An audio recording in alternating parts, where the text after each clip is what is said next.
I think it is so stressful planning doctor's appointments, finding the right doctor, finding who to go to, going around asking neighbors, friends, who do you see? Who's good? Who's a good physician?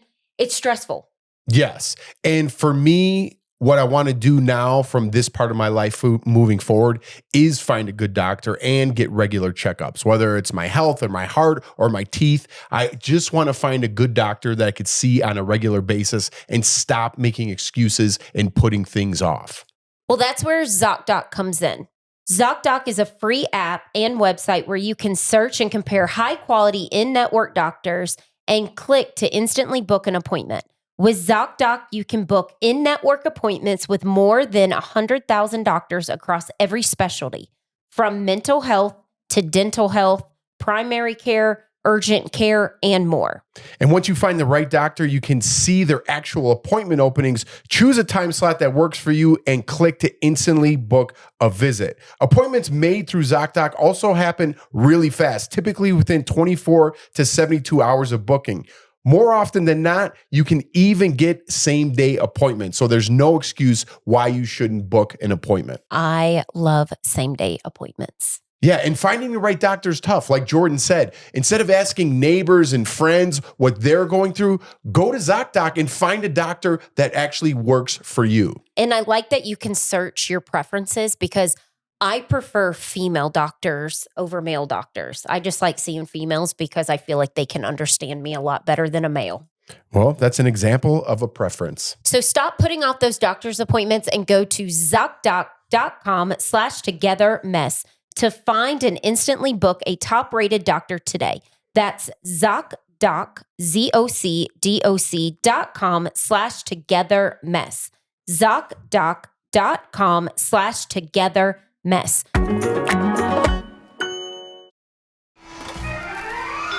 Yay Media Group. I had the Bluetooth on one night and there was somebody having a conversation, talking. I have a video, another video. We will insert this and I've saved it because I think it's weird. And you guys tell me. I hope you don't have any plans this weekend, Ian. Hey guys, episode 172. It is Friday. We are celebrating Leighton all weekend. He turned 7. We had a parenting fail today.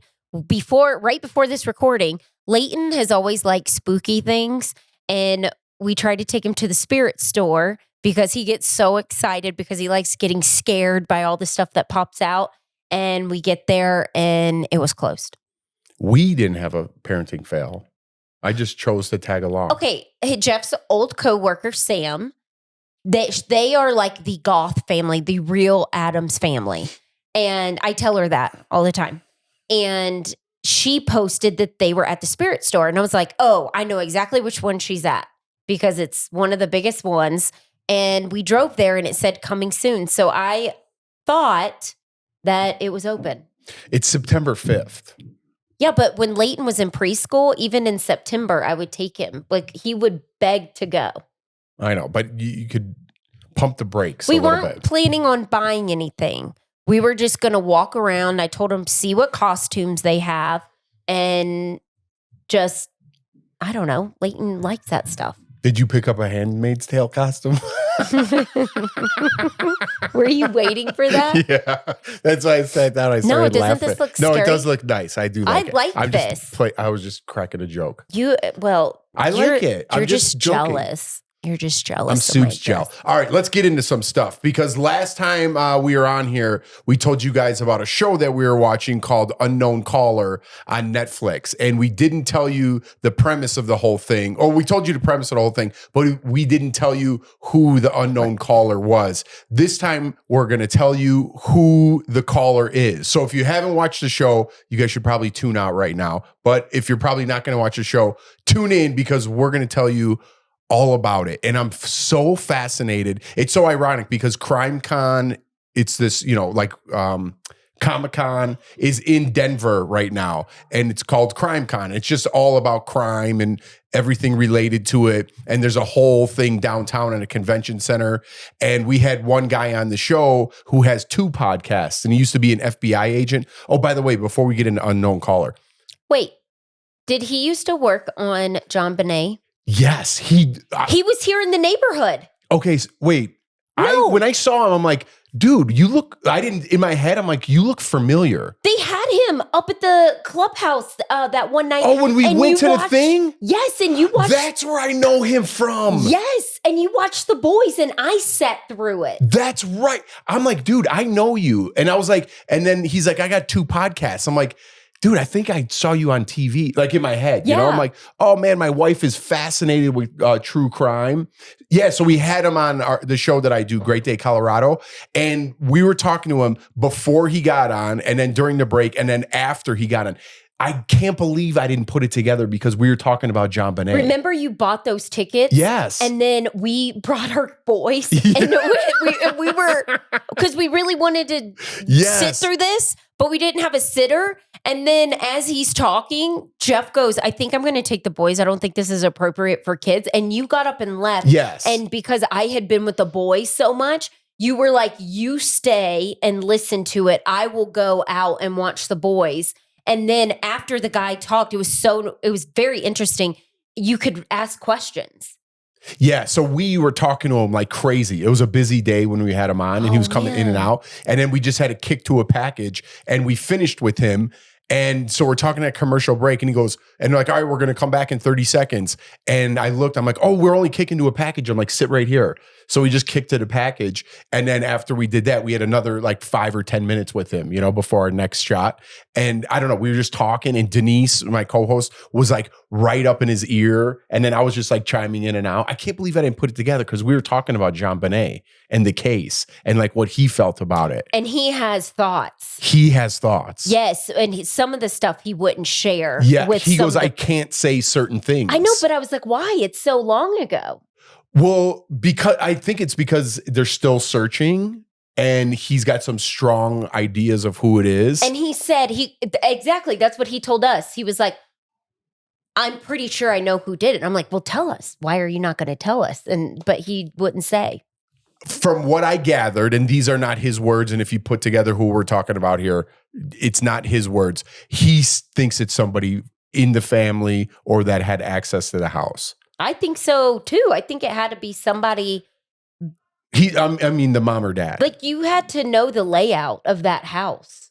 Yeah. And where she was and where they found her body. He said all the materials, you know, that were found on her body and around her neck all came from within the house. I don't want to get into whole Jean Bonet things, but I don't know why it's so fascinating and captivating to everybody, but specifically women.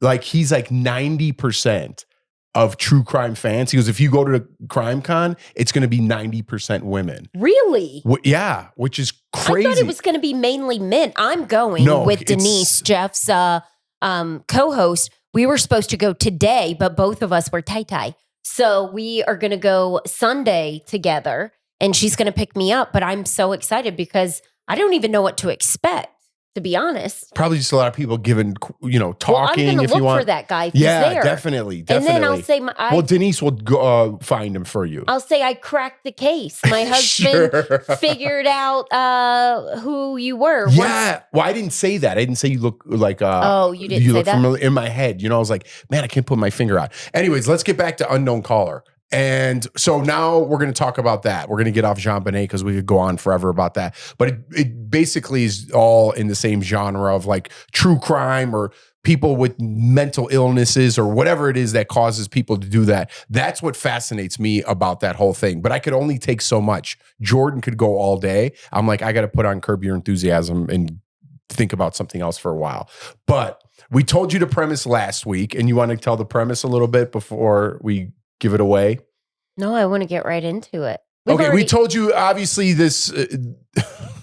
Obviously, the whole show. Is it a how many part documentary? There's only a couple of episodes. Yeah. So no, it's only I think an hour and 34 minutes. Oh, I'm thinking about the next thing. Yeah, I'm thinking about the next thing we're talking about. Yeah. So the first thing is unknown caller. The whole premise is for a year and a half, this girl was getting harassed viciously through text messages, kill yourself, just graphic details because she had a boyfriend. She was very young when she's getting all these messages, by the way. 13, I believe. Yeah, 13 years old. For a year and a half, the FBI had to get involved finally and try to figure out who this unknown caller was. And she was not only, this person was not only harassing the daughter who was getting these, her boyfriend, and then once her boyfriend moved on, was harassing whoever this guy was talking to. And he's a high school kid. And this is in like a small little neighborhood and everybody knows everybody. And it turns out the person that was harassing this young, innocent girl for a year and a half was her mother. I was shocked. And that's why I posted on my Instagram. Everybody has to watch this, because what mother tells their child to kill themselves? And I don't even want to repeat the stuff the mom was writing in the text message. If you want to know the stuff she was writing, I mean, it was vulgar, like super nasty. vulgar, sexually related. I don't want to say it. Yeah. Watch it. It's so bad that I don't even want to say it on the podcast. It's not like I'm going to get in trouble. But to a 13-year-old kid that she was writing about like sex and graphic detail about sex and then to find out it's coming from the mother, and it's just my jaw was on the floor because this woman appears throughout the whole documentary and she chooses to go on camera and talk about it. That's what you and I both talked about this. I said, what in the world? She's actually talking about this and showing her face. I was like half sleeping and I was like, dude, what is happening? What is going on? You looked at me and you're like, there's no way. There's a twist. Is there a twist? And I was thinking same thing too. I was like, it's going to be somebody framed her. There's no way it's the mother, or your own mother would do that. And then they have a video, like a body cam video of the police walking in and confronting her because they finally found out it was her. So they definitely knew it was her. And then in the documentary, the police officer's like, I'm going to try to get a confession. So he goes in and he goes, listen, enough playing games. So you see the whole thing when it's going down. You see from the body cam. Enough playing games. We know you did it. Why did you do it? Let's just break it down. She's there with her daughter. Yep. Like hugging her daughter. And she's like, I don't know why I did it. And she's like, it's okay, sweetie. Hugging her daughter while the cop is like, you're about to be arrested and taken to jail. She's like, well, I just want to say goodbye to my daughter. It's okay, sweetie. Like kissing her. And the daughter's just like numb, just completely numb. I feel really bad for the daughter. I think she's going to have a lot of issues because of what her mom did to her. It's not Stockholm syndrome. I think it's Munchausen or something like that. Yes. Munchausen. Yeah. It's I think that's exactly what it is. Like you are in love Stockholm syndrome, you're in love with your captor, but it's some combination of that. I'm not a psychologist, but I'm fascinated by the whole thing. And the daughter, it's so crazy. I can't even like explain how crazy it is. Cause at the end, the daughter's like, I still love my mom. I still love my mom. And I'm like, what? And I would never want the whole reason she explained doing it. And by the way, there's a part in the documentary towards the end when she's like, listen, don't tell me you didn't do any, and she's talking to the camera and she's like, don't tell me you didn't do anything bad, like drinking and driving. So I'm no different. She compared drinking and driving to writing these graphic messages to her daughter, telling her to kill herself for a year and a half, kill yourself, to her own daughter. And she's explaining it that it's the same as drinking and driving and we all do bad things. I'm like, this girl is so far gone out of reality. And then the first thing I go to Jordan, I'm like, these are the people on the internet that write you. This is exactly them. Look at their life and what they're going through. They think they're whatever warped reality they have of society, they believe it. Mm-hmm. She thinks she didn't do anything wrong. I know. She's mentally insane. And then the father, I felt so bad for him because he is like, wait, you didn't have a job for how long? And he thought she was working for this company. And he handled it pretty well because he's like, she lied about everything in her life. I know. But I guess she handled the finances. I don't know how you don't know if somebody's working, but maybe he got up to go to work early. and he thought she had it. I don't know, but I felt bad for him too. And if I was him, I would not allow my daughter to speak to her mother. And I'd be like, no more she was communication. friends with the boy's mom, that they were good friends that she was harassing. I would be sick to my stomach. And I would be like, I invited you into my home, in my space, and we worked on this together, trying to solve who it was. And it was you the whole time lying. And she was a basketball coach and involved in everything. And she was capable of doing that. When I was watching, because it was so graphic, I was like, a 13-year-old doesn't know some of the stuff that they're writing. I was thinking it's going to end up being a principal, a teacher, a neighbor, a cousin that's an adult cousin, not like a younger cousin. But I never would have thought the mom. So crazy. You guys have to check it out. Even people that I like, because it's out now who it was, and we gave you guys since the last podcast to check it out. But if you didn't watch it, even though you know who it is, it's like you have to go through and just see the details, and it's insane. It's insane. And that is why we don't do sleepovers. Yeah. I think it is so stressful planning doctor's appointments, finding the right doctor, finding who to go to, going around asking neighbors, friends, who do you see, who's good, who's a good physician. It's stressful. Yes. And for me, what I want to do now from this part of my life moving forward is find a good doctor and get regular checkups, whether it's my health or my heart or my teeth. I just want to find a good doctor that I could see on a regular basis and stop making excuses and putting things off. Well, that's where ZocDoc comes in. ZocDoc is a free app and website where you can search and compare high-quality in-network doctors and click to instantly book an appointment. With ZocDoc, you can book in-network appointments with more than 100,000 doctors across every specialty, from mental health to dental health, primary care, urgent care, and more. And once you find the right doctor, you can see their actual appointment openings, choose a time slot that works for you, and click to instantly book a visit. Appointments made through ZocDoc also happen really fast, typically within 24 to 72 hours of booking. More often than not, you can even get same-day appointments. So there's no excuse why you shouldn't book an appointment. I love same-day appointments. Yeah, and finding the right doctor is tough. Like Jordan said, instead of asking neighbors and friends what they're going through, go to ZocDoc and find a doctor that actually works for you. And I like that you can search your preferences, because I prefer female doctors over male doctors. I just like seeing females because I feel like they can understand me a lot better than a male. Well, that's an example of a preference. So stop putting off those doctor's appointments and go to ZocDoc.com/togetherness to find and instantly book a top-rated doctor today. That's ZocDoc, ZocDoc.com/togetherness. ZocDoc.com/togetherness.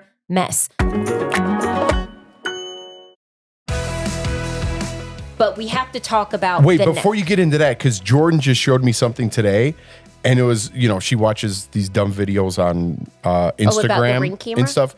Yeah. So what do you do so you tell people out there? So yes, Jeff's right. I do watch these dumb videos on Instagram, and this guy, I'm going to have Ian put the video up. I'm going to share it with all you all. And he shows you how if somebody has like hacked into your Ring camera. And so he shows exactly what to do, the 3 dots, and I don't remember exactly what it is. Just watch this video. Listen, I'm not trying to be funny and I'm not trying to scare nobody. But if you have the Ring camera on your home, be careful. I need you to do me a favor.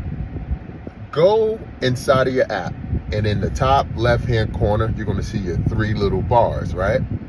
Click that, then hit Control Center. When you're at Control Center, I need you to hit Authorize Devices. Let me know if you recognize those devices, because I know I don't have an iPhone 12. I don't use Safari, and there's some other joint up there. So that lets me know that people are hacking into your Ring cameras.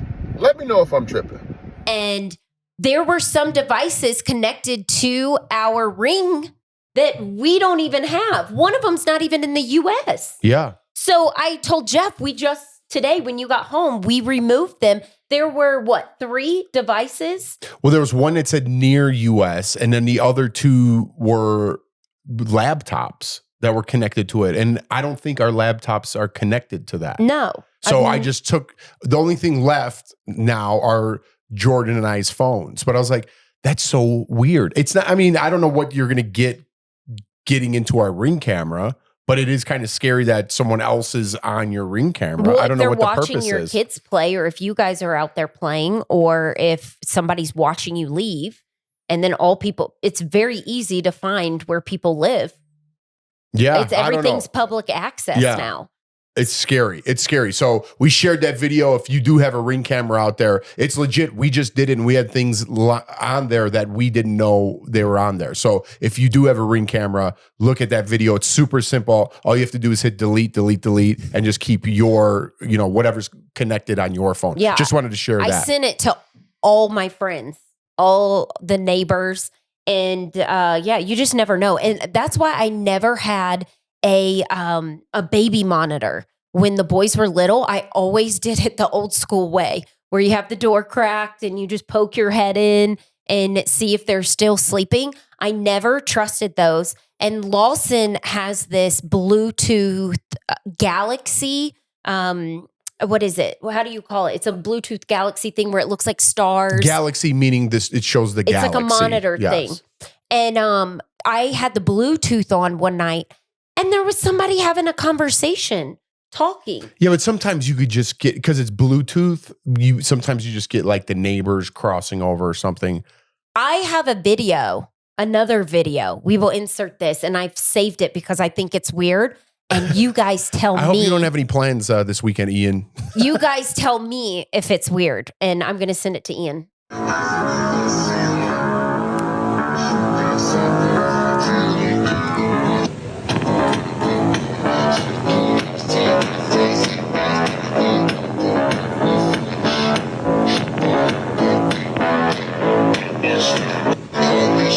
These are some wardrobe upgrades. This fight, let's go.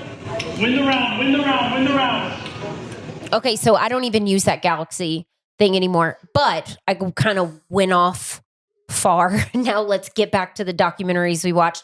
This is a documentary Jeff found on HBO Max, correct? Yes. And it was like 6 episodes, I believe. 4 episodes. 4 episodes.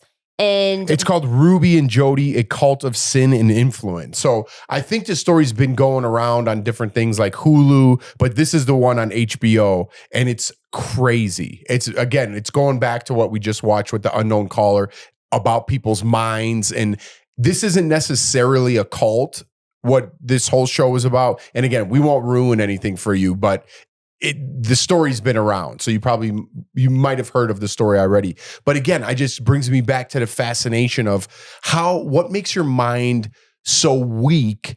I know they feed off broken people, but what makes your mind so weak that you get so brainwashed that you believe everything this person's saying, kind of like that. Is it Steve Ranieri guy? That other one with the Nexium cult that we watched on HBO? We watched that a long time ago. Yeah, so if you haven't watched that one, it's kind of similar. It's about this Nexium cult and this guy. It all starts with positivity. And everything's like finding yourself and finding positivity in what you do. And I could definitely fall into something like that. Like I could definitely take the first step in, I'm trying to better myself and I want to take a class and be positive. But they take it to another step where they almost think you're a god. And then the people that are teaching it almost feel like that they're some sort of god. Mm-hmm. And to get your mind that warped that you start believing that, and the things that this documentary is about is very similar to that. This woman has a very popular YouTube channel called 8 Passengers. This lady started off as a vlogger, like back when vlogging was popular and just coming up. And she filmed everything that she did, when she has 8 people in her family with 6 children and her husband, and they lived in a small community in Utah. And she's Mormon. She's Mormon, yes. And she's part of the church. And it just, you have to go into the details, but she kind of rose to fame through this YouTube channel and had millions and millions of followers. And she was just vlogging every single thing her family did. I mean, everything that you could imagine. And you could tell in the videos, her kids were over it, that they didn't want to be a part of the videos. And then she starts talking, then she starts kind of getting weird. Talk about the disciplining them and making them stay up in their, almost not torturing, not the word, not at this point, because she was towards the end, but just being very mean to her kids and then sharing it to an audience, which I think is very weird. And then crying on camera to her audience and sharing things that maybe you should keep at home between your family.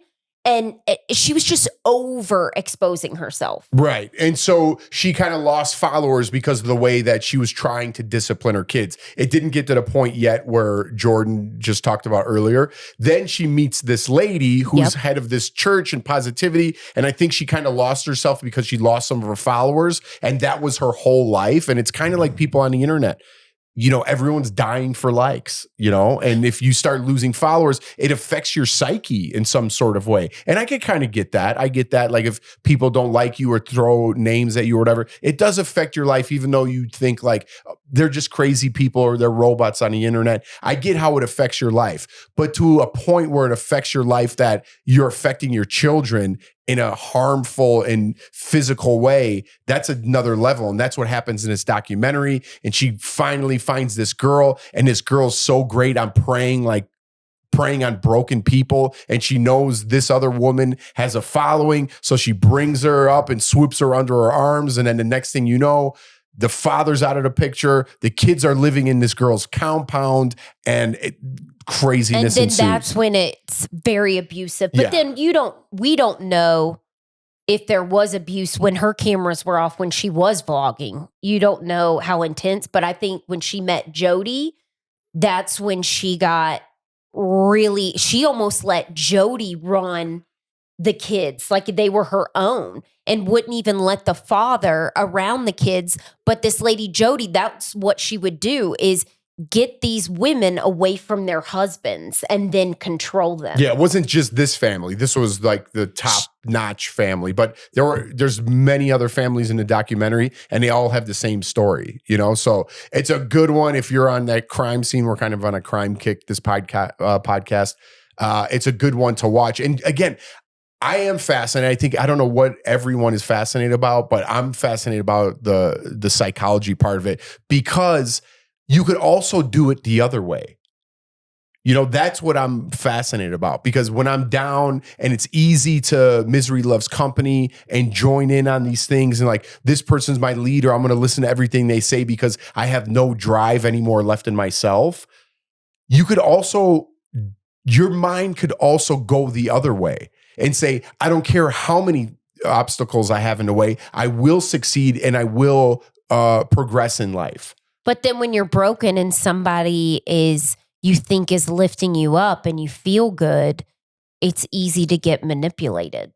Because you have no drive in your life and you're letting this other person drive your life. True. So you're giving yourself over to this person, and you feel some sort of like gratitude and thanks because you're following this person and they're telling you what to do on a daily basis. And they're like, you know what? You got to go in there and chain your kid and beat them and teach them discipline so they learn like you. And then you start following everything your master says. But my point of view is that, or what I'm trying to say, I should rather say, is if your mind could do that, your mind could do the exact opposite of that. Your mind is capable of anything. You could do whatever you want to do. Your mind just has to believe it. Do you understand what I'm saying? Well, my thing is with the dad. How did the dad let her control You don't know what I'm saying. the family? No, I'm getting into the mind thing. How did she get into the husband's mind? Because normally he's supposed to be the strong one and the protector. He was part of the church too. I know, but he let her get to him how did he allow that? He was part of, Jody got into his mind too. She was saying, you're doing sinful things. And so he stepped away. Making him Right. Making him think he was doing bad to his family. Right. And he loved his family so much, but she got into his mind so much. Like what you have to watch. They're saying like, if you even looked at porn or did something, not even like adultery or going out and having relations with someone else. If you even think about porn, you should be punished and you're not allowed to see your wife. And then they tell the wife the same thing, or it's not even porn. It's just thinking about it, just nothing. And they find a reason to split the two up. Yeah, but him being away from her for a year, you didn't snap out of it. You weren't like, wait, this is kind of weird. I need to speak to my children. It's not like he was, he hadn't seen her. He thought he was sinning. He thought he was doing bad. And the only way back to his family was through what this lady was talking to, because she controlled everything. So in his mind, he's like, if I listen to her, I'll get my family back. Because my wife, so everyone's brainwashed. There's not one person that is like, all right, this is crazy. I don't know how this happens. All right. You don't hurt little kids like that. No, I hear you, but it's just fascinating what the mind can do, and that's whether it's the worst of the worst, you're a serial killer and you think like something's telling me to do this. It's just it's just fascinating to me. It's fascinating how your mind could make you do certain things, because I don't have those thoughts of any of what these people that we're talking to. I don't know how there's cults in 2025. How were there cults in just a couple years ago? Because there's broken people. There's broken people that are looking for some sort of love. There's all sorts of people. There's people that didn't grow up with any family. There's people that grew up with one father or mother. There's some people that didn't have a father or mother. There's all sorts of people and lives to live and different paths to walk. And it doesn't mean you need to fall off and join a cult. But that's what I'm saying. If you find the right person to guide you and they mean well and they really want the best for you and they're not getting anything out of it, they're very rare. We have good friends like that. My boss, Dave, was like that. I'm sure everyone has a motive. Doesn't necessarily mean they want to have sex with you or take everything you have or own your life and your children. But if you're lucky enough to find someone in your life that's motivating and doesn't need anything from you and just wants some help, they could also put you on that path. Mm-hmm. Your mind just has to be open to anything, but you also have to be careful in that same token. Yeah, it's true. I don't know. I'm trying to put myself in not their situation, but I'm trying to think when my parents divorced and there was a lot going on, not sharing my parents' business. I was in a really dark place before Big Brother. And I was very influenced. I did some really, really, really dumb things that like make me cringe. And I'm not sharing what I did, but I'm like, well, maybe I could see some of it because of some of the things I was doing because I wasn't myself. Yeah, and if you're broke, everyone hits because I was a broken. low. Yeah, everyone hits a low, whether they're broken or rock bottom, whatever you want to call it. I think in life, you go through those things, and if you don't grow from them, I think that's what growth is. You have to hit some sort of bottom or low point in life and then start building yourself up. And once you start seeing those steps of success, whether it's just a little bit each day, whatever it is, and you start seeing that trajectory of growth, that's when you start realizing in your mind, I could change and I could do whatever I want. And I'm capable of anything. I have to put in a little more work. I have to do this. And I know what it feels like to not have any money and be on that low and make dumb decisions. I don't want to be that person anymore. And I want to start growing. And then once you start growing and improving and getting rid of the bad friends and bad things in your life and start seeing success and looking back and saying, I can't believe I was that guy. That's what kind of person I want to be friends with. That's the kind of person I want around that doesn't have the perfect life, that had everything given to them, and they don't know the hardships of life and the ups and downs and the trials and tribulations and what it's like to laugh real hard and cry real hard. I want to be friends with those people that experienced life and had those things and that could share their stories to help me, because I'll never get to a point that's atop of the mountain, and I'm not even close. But I'm always trying to improve myself and make myself better. Or you could sit on the bottom and let someone else lead the way in some sort of cult or do drugs and alcohol till you're dead just because it makes you feel good in the moment. Yeah. And I'm not putting anyone down, and I've never walked in anyone's shoes and they haven't walked in my shoes. And that's why, this whole society now about people are like, well, you don't know what it's like to be like this and that, so you better have respect for this person. I'm like, you have no respect for anything I do in my life at all. I don't even know you, by the way. Why should I have any respect for what you went through in your life? I have enough stories and I have enough problems. You deal with your shit and I'll deal with my shit the way I want to. I don't need to respect you because I feel like you went through something in some part of your life. You have no idea what I went through. So don't disrespect me, and I have no obligation to respect you whatsoever. But in society today, you have to respect this, otherwise you're labeled something else. I think everybody's gone through something in their life really hard that you come through it and you're better. Going back to what I was saying after my parents' divorce, and I was like at a low, that was before Big Brother. And I always wondered, I was like, people who saw me before I was on big, like who knew me before Big Brother, some of them would probably be like, that's not the same girl. Because when I got off of Big Brother, I remember being like, I don't want to be that person I was being before I got on the show, like doing the things I was doing, getting in trouble and being just irresponsible. And my mom always tells me, she was like, if you did not get on that show, you would be dead right now, because of how out of control I was when all that stuff was going on. But my mom goes, you met Jeff and he was mature and he had his head on right. He didn't know anybody that you grew up with. So it wasn't like when you're in your area, town, suburb, wherever you grow up, where people are judging. You knew nothing about my family story just from what I told you. Right. Your family wasn't like, oh my God, her parents did this. And it was like when you're stuck in that, it felt like small town feel, and everybody's talking about you. It's like this, you're drowning and you can't get out and you just like want to start fresh. But when you're drowned in it, then you're just making bad decisions and you're around people who are accepting you making bad decisions. And then when I got off the show, I was like, I don't want to be that person anymore. And then I straightened up like after. Right. So exactly what I'm saying. You saw yourself. I was young too. Right. And everyone goes through that. No one's saying anything bad, but you saw like how bad life can be in your own way. Yeah. And everyone has different levels of how bad things could be, obviously. But in your own way, you only went through the hardships you went through, and your bottom was your bottom. You can't, I hate when people are like, well, I went through this too. Everyone has a different story. Everyone has different shoes to walk in. Everyone has a different rock bottom. And just because maybe mine wasn't in your eyes as bad as yours or vice versa, doesn't mean you're winning in some sort of sympathy competition.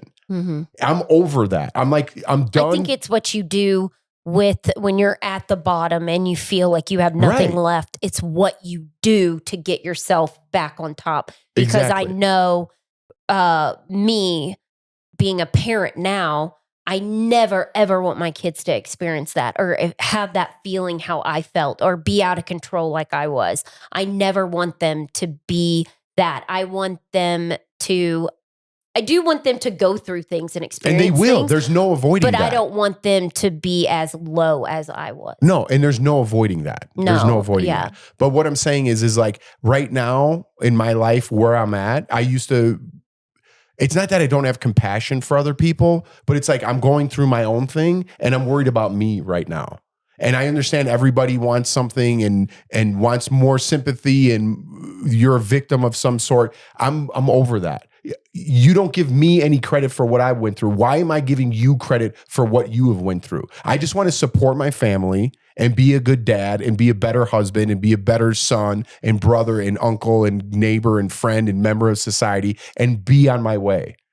I don't need to hear the world's problems every day. I can't help everybody in the whole world every day. I can't do that. I'm trying to help myself right now. And in some sort of way in today's society, if you don't show that compassion and sympathy, always, I love everybody. Your tagline on your social media handle, love all. And it's all bullshit.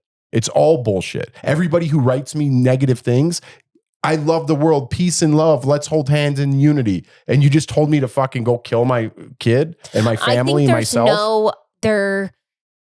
You can't, no one's forgiving for anything that you do. Wow. We really got into it. We started venting a little bit, and it wasn't even about us. It was about these crazy people we see on the internet. And maybe we're one of them. Maybe we're the crazy people. I am crazy, but I have a limit. I don't know. I'm starting to lose it a little bit.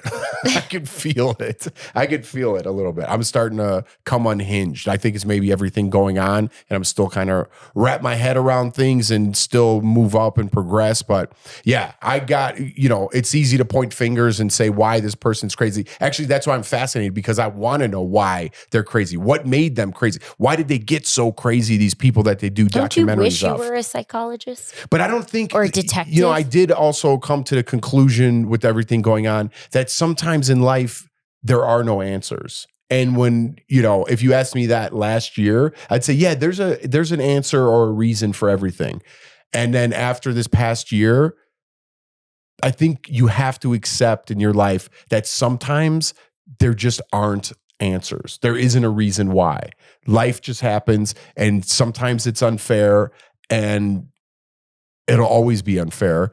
But you have to make the best of the best moments, and get through what you can in the bad moments with people you love and your kids, and keep your eye on what's important and your family. And I think that's what keeps me going, because it's easy to give up. It's easy to, fall into bad habits. It's easy to do that stuff. But, unfortunately, for some of these other people that we were just talking about, it might not be so easy for them. It's not easy for me, but maybe they had different circumstances that made it impossible for them. So I guess what I'm trying to say is life isn't fair, but we got to get more positive and just keep on trucking. We got the weekend. I know this is Monday, but this was a weird episode. So thanks for hanging in there if you are still there. But let's take a positive quote, and then we'll wrap this bad boy up. If we want to direct our lives, we must take control of our consistent actions. It's not what we do once in a while that shapes our lives, but what we do consistently. That's so weird. I know. We did not plan this, guys. We just picked those. That's a good wrap up to the episode on a positive note. And I promise we'll be back Wednesday, and we're going to laugh, tell some jokes and some funny stories from over the weekend. So this one was a little bit down and crazy and depressed. Check out those episodes if you want, but watch something funny like Curb Your Enthusiasm. I'll be at Crime Con. Jordan's going to go deeper down the rabbit hole. I'm going to go deeper down the rabbit hole and go find some psychos. Don't forget, our live is Thursday. And podcast episodes are Mondays and Wednesdays. We're going to try to find a guest for Thursday. If not, it will be just Jeff and I. Have a wonderful day, and we'll see you guys later. Bye.